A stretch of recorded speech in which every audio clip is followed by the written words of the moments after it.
श्री कृष्णा। आज जानकारी लेकर आए हैं श्रावण के महीने के ऊपर। जैसे कि श्रावण मास शुरू होने वाले हैं तो साधक क्या क्या कर सकते हैं। जो शिव भक्त होते हैं, जो भगवान शिव की भक्ति करना चाहते हैं, वो क्या कर सकते हैं। देखिए, श्रावण मास में क्या क्या कार्य आप शुरू कर सकते हैं या फिर क्या क्या कार्य आप कर सकते हैं, वही जानकारी आज देंगे। सबसे पहला तो होता है पूरे श्रावण मास का जो व्रत धारण करते हैं कि पूरे मास हम श्रावण मास जो है मनाएंगे, भगवान शिव की भक्ति करेंगे, उनके लिए नियम क्या क्या होते हैं तो सुन लीजिए। जो भी श्रावण मास धारण करते हैं उन्हें पहले ही दिन सुबह प्रातः के समय आपको 9 बजे के पहले पहले किसी भी स्थिति में कोशिश करें कि 9 बजे से पहले पहले ही आप नहा धो के तैयार हो जाएं और संकल्प लें। आपको संकल्प लेना होगा भगवान शिव के सामने, चाहे उनकी शिवलिंग सामने रखी हुई हो, चाहे उनकी फोटो सामने रखी हुई हो या फिर उनकी मूर्ति सामने रखी हुई हो। आपको एक संकल्प लेना होता है कि मैं श्रावण मास जो है उसका पूरे महीने भर का व्रत धारण करता हूं या करती हूं और मैं पूरे मास में आपकी भक्ति करूंगा या करूंगी और सात्विक आहार ग्रहण करूंगा। इसमें आपको करना यह होता है कि या तो आप सुबह के समय आप फलाहार कर सकते हैं और रात्रि में भोजन कर लीजिए, ये आप संकल्प ले सकते हैं। या फिर जो लोग दोनों समय अगर आप फलाहार पे रहना चाहते हैं तो ये थोड़ा सा कठिन होता है क्योंकि पूरे महीने की बात होती है, थोड़ा कठिन होता है। तो अगर ये करना चाहें तो ये भी ले सकते हैं। या फिर अगर कोई साधक ये चाहता है कि वो सिर्फ श्रावण सोमवार हर सोमवार को सिर्फ वो व्रत रखना चाहता है तो भी वो व्रत रख सकता है। तो ये भी एक कार्य किया जा सकता है कि आप सिर्फ सोमवार के दिन व्रत रख लीजिए और बाकी दिन आप भोजन करेंगे। लेकिन नियम क्या होते हैं, आपको प्रति सोमवार के दिन सुबह उठ के आपको नहा धोकर सबसे पहले तो भगवान शिव का अभिषेक करना बहुत महत्वपूर्ण होता है। बेलपत्र, आपको धतूरे के फल और आपको अको की जो फूल होते हैं, ये सारी चीजें आपको बाजार में मिल जाएगी। श्रावण मास में सभी जगह मिल जाती हैं सामान्यतः और आपको भी मिल जाएंगी। 10 रुपए से शुरुआत होती है। ये सारे फूल जो होता है वो मिल जाते हैं 10 रुपए में। तो ये आपको चढ़ाना चाहिए शिवलिंग को पूजा करके। अगर भगवान शिव के पूजन सामग्री आपको मिल जाती है पैकेट जिसमें सारी चीजें आती है, जिसमें भस्म वगैरह सब कुछ होता है, अगर वो आपको मिल जाए तो उसको लाकर आप बहुत अच्छे से भगवान शिव का अभिषेक कीजिए और ये फूल धूप सब चढ़ाकर और उनका आपको पाठ करना चाहिए। पाठ आप शिव सहस्त्र नाम स्तोत्र का पाठ कर सकते हैं तो बहुत अच्छी बात है। अन्यथा आप अगर सोमवार रख रहे हैं, अगर आप श्रावण सोमवार के व्रत रख रहे हैं जिसमें सिर्फ श्रावण सोमवार को ही आपको पूजा करना है तो उसकी फिर कथा होती है, उसकी जो कथा होती है उसको पढ़ना चाहिए। आप अभिषेक वैसा ही करेंगे जैसे करना है, सारी क्रिया वैसी रहेगी, बस एक कथा जो श्रावण सोमवार की जो व्रत की कथा होती है वो बढ़ जाती है तो वो आप कथा पढ़ सकते हैं। जो कथा होती है वो हम वेबसाइट पे दी हुई है हमारी और यहाँ पे भी लिंक दे देंगे जहां से आप देखकर और पढ़ सकते हैं। जो लोग श्रावण सोमवार के अलावा 16 सोमवार रखना चाहते हैं वो 16 सोमवार के व्रत भी ज्यादातर धारण करते हैं। वैसे तो आप शुक्ल पक्ष के किसी भी सोमवार के दिन या किसी भी शुभ दिन आप धारण कर सकते हैं, शुरुआत कर सकते हैं। लेकिन आप अगर श्रावण के महीने में, श्रावण मास में अगर 16 सोमवार व्रत का धारण करते हैं तो बहुत ही शुभ माना जाता है। तो इसलिए आपको अगर जो भी 16 सोमवार का व्रत उठाना चाहते हो वो भी अभी जब श्रावण का मास शुरू होगा तो आप शुक्ल पक्ष का जो सोमवार आएगा, श्रावण के मास में जो शुक्ल पक्ष का सोमवार आएगा तब से 16 सोमवार के व्रत अपने शुरू कर सकते हैं, जो कि लगभग आपके साल भर चलते हैं। 16 सोमवार आपको पूरे करने होते हैं लगातार, तो वो 16 सोमवार का व्रत आप कर सकते हैं। 16 सोमवार की व्रत की जो विधि है, कथा है, वो वहां पे हमने लिख दी है। डिस्क्रिप्शन में आपको उसकी लिंक मिल जाएगी और वहां पे जाके आप उसको पढ़ सकते हैं। तो 16 सोमवार के व्रत भी आप रख सकते हैं जो लोग रखना चाहते हैं। 16 सोमवार के जो व्रत होते हैं, जो धारण करते हैं श्रावण मास से जो लोग, उनकी मनोकामना होती है ज्यादातर पुत्र प्राप्ति के लिए या फिर अपने भविष्य में जो भी आपकी समस्याएं हैं उनको दूर करने के लिए आप ये व्रत रखते हैं।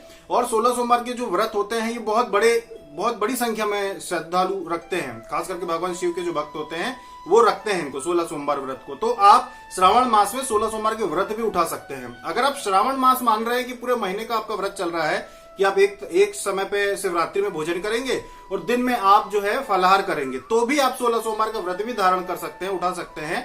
शुभ आपका जैसे शुक्ल पक्ष का सोमवार आता है तो आप उठा सकते हैं, वो व्रत भी बीच में शुरुआत कर सकते हैं आप, उसमें कोई दोष नहीं है। इसके अलावा श्रावण मास में एक और बहुत महत्वपूर्ण जो चीज होती है वो होती है रुद्राक्ष धारण करना। बहुत सारे साधक होते हैं जो रुद्राक्ष धारण करना चाहते हैं। जैसे आप अगर रुद्राक्ष की माला धारण करना चाहते हैं या फिर आप रुद्राक्ष, एक रुद्राक्ष से एक मुखी रुद्राक्ष या 5 मुखी रुद्राक्ष है। 5 मुखी रुद्राक्ष जो ऐसा रुद्राक्ष होता है जो ज्यादातर साधक बिना किसी जांच परख के भी, बिना किसी पूछे भी धारण कर सकते हैं। 5 मुखी रुद्राक्ष होता है। वैसे तो रुद्राक्ष आप कोई सा भी बगैर किसी के पूछे भी धारण कर सकते हैं, उसमें कभी कोई नुकसान नहीं होता।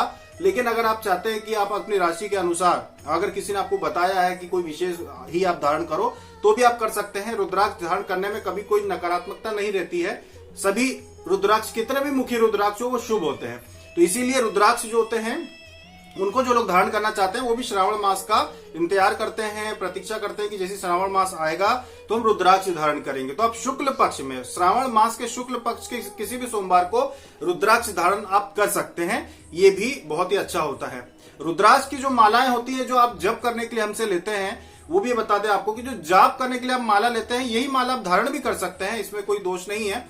ये जो माला होती है ये भी वैसे ही गठी हुई रहती है जैसे धारण करने वाली गठी हुई रहती है, बस इसमें जो उसका क्वालिटी होती है वो अलग अलग होती है। एक रुद्राक्ष की जो माला ऐसी होती है जो आपको उसमें वेबसाइट पे भी मिल जाती है आपको, वो ऐसी होती है कि समय के साथ साथ उसका रंग बदलता जाता है, वो और ज्यादा गहरी कलर की होती जाती है और वो एक बार अगर जैसे आप पहनते हैं तो वो जीवन भर चलती है, मतलब बीच में टूटना तब तक नहीं टूटती वो जब तक कि कोई उसको ताकत लगा के खींचे ना, जो धारण करने के लिए आती है। तो उसको आप जीवन भर पहन सकते हैं। और अगर आपने जाप करने वाली रुद्राक्ष की माला ली है तो वो भी जीवन भर चलती है, अगर उसको आप खींचेंगे नहीं तो वो टूटेगी नहीं, हमेशा चलेगी वो। तो ये होता है उसमें रुद्राक्ष धारण करने में। तो जो लोग रुद्राक्ष धारण करना चाहते हैं वो ऐसा कुछ अलग से कोई उनको प्लान करने की आवश्यकता नहीं होती कि अलग से कोई माला लाए या अलग से कुछ, जो आपके पास रुद्राक्ष की माला है उसी को आप धारण कर सकते हैं। अगर आप कोई रुद्राक्ष की ऐसी माला आपके पास रखी हुई है जिसका आप जप आपने बंद कर चुके हैं, जिस माला पे आप जप नहीं कर सकते हैं, तो उसको भी यूं ही पड़े ना रहने दें, उसको भी आप धारण कर सकते हैं। उसको आप स्नान करा लें और पंचद्रव्य से उसको स्नान करा के कुमकुम तिलक लगा के उसका पूजन करके और आप उसको धारण कर सकते हैं शुक्ल पक्ष के सोमवार के दिन। तो श्रावण के महीने में ये सारे कार्य होते हैं। आप भगवान शिव का भजन कर सकते हैं, भगवान ओम नमः शिवाय जो आपका जब जो लोग कर रहे हो वो इसका जप कर सकते हैं, प्रतिदिन किसी भी समय कर सकते हैं, दिन में रात्रि में कभी भी कर सकते हैं, समय के फेर में ना पड़ना, आप कभी भी कर सकते हैं। शिव सहस्त्र नाम स्तोत्र का पाठ आप कर सकते हैं, बहुत अच्छी बात है। और सबसे महत्वपूर्ण जो होता है वो जाता है शिवालय जाना, यानी कि भगवान शिव के मंदिर जाना। अगर आपके कहीं भी आपके आसपास में भगवान शिव का मंदिर हो तो वहां पर जाना बहुत ज्यादा पुण्यदायक होता है श्रावण मास में, क्योंकि श्रावण मास जो होता है वो पूर्णतः भगवान शिव की भक्ति के लिए होता है। और आपने देखा होगा कि जैसे नवरात्रि के दिनों में आपको एक अलग ही अनुभव होता है, मतलब दिन का जो आपको अनुभव होता है पूरे दिन में, वो नवरात्रि का अलग ही आपको सकारात्मकता, एक अलग ही प्रभाव, आपको ऐसा लगता है कि नवरात्रि चल रही है, आपको वाकई में लगता है कि नवरात्रि चल रही है, पवित्रता आपको महसूस होती है। जैसे कि नहाकर जब आप निकलते हैं, मान लीजिए आप नहा के बाहर निकले, उस समय आपको कैसी पवित्रता महसूस होती है, वो पवित्रता नवरात्रि में पूरे 9 दिन एक जैसी चलती है। वैसे आपको पूरे दिन लगता है कि नवरात्रि चल रही है, वैसे ही श्रावण मास में, पूरे श्रावण मास में आपको वैसी पवित्रता लगती है, बिल्कुल वैसे आपको तरोताजगी लगती है पूरे दिन। ऐसे ही लगता है जैसे कि कुछ न जाने क्यों बस अच्छा लग रहा है। तो उसका कारण यही है कि जो श्रावण मास होता है वो भी तब पवित्र होता है कि पूरे महीने आप भगवान शिव की भक्ति कर देते हैं। हर दिन आपको पवित्रता ही लगेगी, जैसे बस आप नहा के खड़े हुए, इतना आपको अच्छा लगेगा। तो श्रावण मास में इसीलिए जो है भगवान शिव की भक्ति करना चाहिए। शिवालय जाइए आप, जहां पे भी आपके आसपास में भगवान शिव का मंदिर हो वहां पे जाइए, जल चढ़ा के आइए। घर से जल लेके जा सके तो अच्छी बात है, नहीं तो वहीं पर भी जल लेकर आप चढ़ा सकते हैं, दूध चढ़ा सकते हैं, जो भी आप वहां पे फूल धूप चढ़ाना चाहिए। हर शिव मंदिर के बाहर आपको सामग्री मिल जाती है चढ़ाने की, जो फूल धूप होते हैं सब कुछ मिल जाता है। तो वो सारी चीजें वहां से लेकर आप भगवान शिव की जो शिवलिंग है उस पर चढ़ाइए, तो इसका अद्भुत प्रभाव होता है, बहुत अच्छा प्रभाव होता है। तो पूरे श्रावण मास में भगवान शिव के मंदिर में भी जाना चाहिए, चाहे आप इसको सुबह के शाम जाएं, चाहे शाम के समय जाएं, लेकिन सुबह के समय जाना, प्रातः का जो एक समय होता है वो बहुत अच्छा होता है, खास करके सुबह सुबह 12 बजे के पहले का सुबह सुबह अगर आप चले जाते हैं तो ये बहुत अच्छा रहता है भगवान शिव के मंदिर में जाने के लिए। तो जो भी श्रावण मास को मानते हो या श्रावण मास के महीने में किसी भी प्रकार की पूजा पाठ कर रहे हो, चाहे अपने घर में शिवलिंग हो ना हो, अगर आप भगवान शिव का बस मंत्र जप करते हो, शिव सहस्त्र नाम स्तोत्र पढ़ते हो, सिर्फ यूं ही भक्ति करें आप, तब भी आप मंदिर जाके और पूजा करके आ सकते हैं। उसमें कोई ऐसा अलग से नियम नहीं रहेगा, आप बिल्कुल जा सकते हैं, कहीं भी जा सकते हैं, मंदिर होना चाहिए, कहीं भी जा सकते हैं। श्रावण मास में भगवान शिव की जो शिवलिंग होती है, उस शिवलिंग के चारों तरफ जो सकारात्मकता होती है, जो ऊर्जा होती है, जो शिव तत्व होता है, वो बहुत ज्यादा बढ़ जाता है, बहुत तीव्रता से बढ़ जाता है। इसलिए वहां पे जो भी जाएगा उसके शरीर में शिव तत्व की बढ़ोतरी होती है। मान लीजिए कि आपने भगवान शिव के ओम नमः शिवाय मंत्र का जप किया है और उसकी ऊर्जा आपके अंदर है, भगवान शिव की आपने साधना की है, आप शिव सहस्त्र नाम स्तोत्र पढ़ते हैं, भगवान शिव का कोई भी पाठ पढ़ते हो और आपके अंदर शिव तत्व है, तो जब आप शिवलिंग के पास में जाएंगे श्रावण मास में, तो उससे आपको वही शिव तत्व जो है वो बढ़ता है, वही सकारात्मक ऊर्जा, शिव तत्व की ऊर्जा आपके अंदर ग्रहण करता है आपका शरीर, और आपकी सिद्धि कह सकते हैं कि बढ़ती है। आपके अंदर का शिव तत्व जो होता है वो बढ़ता है। अगर आप किसी देवी या देवता के दर्शन के लिए अगर आप कोई साधना कर रहे हैं भगवान शिव से संबंधित, तो वो भी आपका तत्व बढ़ेगा, उस समय आपको अपने मस्तक पे, अपने आज्ञा चक्र पे फड़कन भी ज्यादा बढ़ जाएगी जब वो महीना शुरू होगा श्रावण मास का। मध्य प्रदेश में जो है ये 6 जुलाई से शुरू होगा, 3 अगस्त तक रहेगा। जो हमारे मध्य प्रदेश में माना जाएगा, उज्जैन महाकाल में जो माना जाएगा, ओमकारेश्वर में माना जाएगा, वो 6 जुलाई से 3 अगस्त तक रहेगा। अन्य राज्यों में फिर वहां के अनुसार अगर हो सकता है अलग अलग हो तो वो आप देख सकते हैं, पर हम सिर्फ मध्य प्रदेश का आपको बता रहे हैं कि 6 जुलाई से श्रावण मास लगेगा। यहाँ पे जो पहली जो महाकाल की जो सवारी निकलती है वो 6 जुलाई को निकलेगी। तो इस अनुसार मध्य प्रदेश में जो रहेगा उस 6 जुलाई से शुरू हो रहा है। तो इसीलिए जितने भी शिव भक्त हैं वो क्या क्या कर सकते हैं, एक बार दोबारा दोहरा देते हैं। पूरे महीने का आप व्रत धारण कर सकते हैं कि पूरे महीना भगवान शिव की भक्ति करेंगे। ये नियम रहेगा कि आपको शिवालय जाना है, घर में आपको ओम नमः शिवाय या शिव सहस्त्रनाम स्तोत्र का जाप करना है। शिवलिंग का अभिषेक बहुत ही ज्यादा महत्वपूर्ण होता है। कई कई जन्मों के पुण्य के बाद शिवलिंग का अभिषेक करने का आपको ये समझ लीजिए कि क्षण आता है कि आप शिवलिंग का अभिषेक करते हैं। सभी के भाग्य में नहीं होता। अगर आपको मौका मिल रहा है, चाहे आप किसी के भी भक्त हो, ऐसा जरूरी नहीं है कि आप किसी, अगर आप देवी भक्त हो या भगवान श्री कृष्ण के भक्त हो या अन्य देवी देवताओं के भक्त हो तो आप अभिषेक करने ना जाओ, बिल्कुल जाइए, आप जा सकते हैं, इसमें कोई दोष नहीं है। तो भगवान शिव की आप अभिषेक कीजिए, ये बहुत ही पुण्य वाली चीजें होती हैं, ये आपको करना चाहिए। इसके अलावा आप 16 सोमवार के व्रत जो उठाना चाहते हो वो उठा सकते हैं। इसके ऊपर, तीनों के ऊपर, श्रावण मास के ऊपर, 16 सोमवार के ऊपर, और जो सोमवार व्रत कथा होती है, अगर साल भर आप सिर्फ सोमवार की भी व्रत उठाते हैं आप, तो उसकी भी जो कथा है वो आपको लिंक मिल जाएगी डिस्क्रिप्शन में, जिसको क्लिक करके आप देख सकते हैं कि कथा क्या है। और जब भी आप चाहें तो कथा वहां पढ़ के भी अपना व्रत कर सकते हैं। जैसे 16 सोमवार की व्रत वहां पे कथा दी हुई है, और अगर कोई 16 सोमवार रख रहा है तो वहां पे कथा पढ़कर भी वो अपना हर सोमवार के दिन कर सकता है पूरा अपनी व्रत को। ये सुविधा आपके लिए कर दी है। और आगे भी जितने भी व्रत होते हैं, जो व्रत रखते हैं साधक, सभी की कथाएं हम आपको उपलब्ध करा देंगे कि आप उन कथाओं को कभी भी वेबसाइट पे जाके अपनी कथा जो है उसको उद्यापन कर सके, कथा पढ़ भी सके, अपना व्रत रख सके। ये सारी व्यवस्था आपके लिए जल्द से जल्द की जा रही है, उसमें प्रयास चल रहा है।